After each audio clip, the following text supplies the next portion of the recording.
Good evening, everyone. This is Haley, and this is my Title IX Self-Audit presentation for EDU 503 Sports Law. So understanding the history of Title IX and the importance of that is essential before being able to complete a successful self-audit of an athletic program. And so just some background information. Before Title IX, there were few opportunities for female athletes. The NCAA was created in the early 1900s and basically was the ruling body of college athletics, but it offered no athletic scholarships for women and held no championships for women's teams before the law was enacted in 1972. And before the enactment, there were only 30,000 women participating in NCAA sports as opposed to 170,000 men. So Title IX gives each gender equal rights to educational programs, activities, and financial assistance. So in order for a school to receive federal funding, they have to be compliant with Title IX, and a school should evaluate whether or not they're effectively accommodating the athletics interests and abilities of its female enrollment. And the most important aspect of evaluating female participation and enrollment is using the three-prong test. And this is what we use to determine if an institution is compliant or not with Title IX. And this is better known as a Title IX self-audit. So, what is a Title IX self-audit? Essentially, in essence, it examines whether the school provides sufficient sports offerings and sports participation opportunities for women.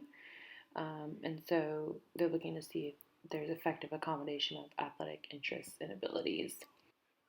So here you'll see prongs number 1, 2, and 3 listed. In order for a school to be considered Title IX compliant, only one of the 3 tests must be satisfied. In that first prong there, the substantial proportionality, it's often referred to as the safe harbor. That's what the text refers to it as, because as long as the school meets this objective, mathematical test, it can avoid the other 2 prongs that are much more extensive and take a lot more time and data. So I decided to use prong number 1, substantial proportionality, for my Title IX self-audit.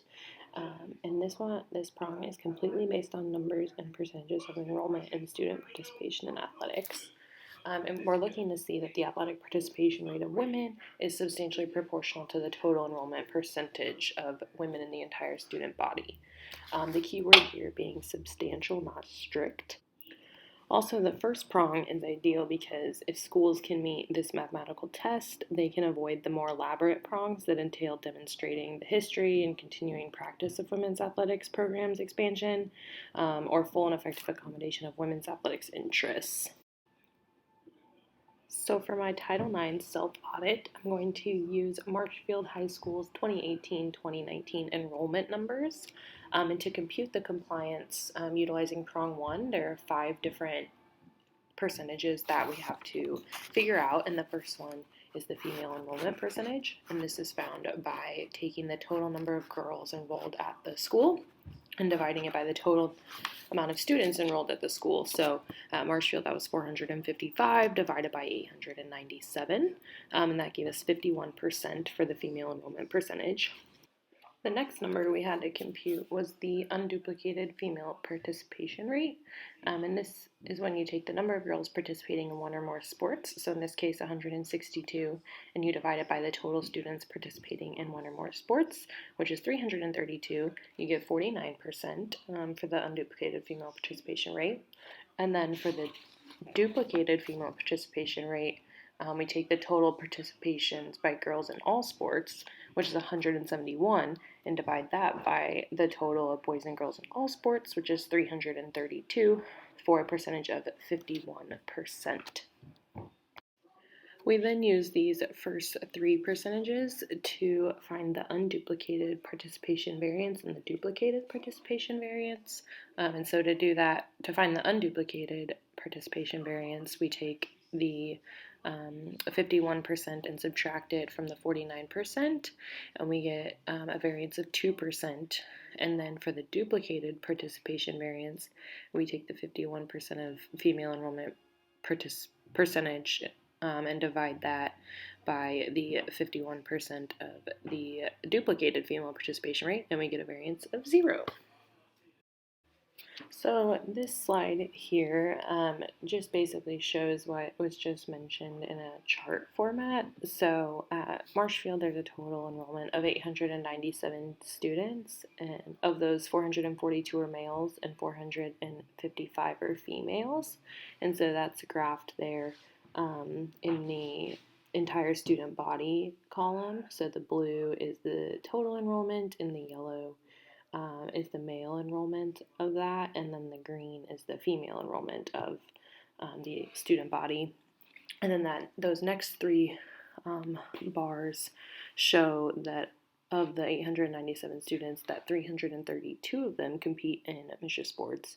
And so there's a total of 170 males and 162 females that participate in sports.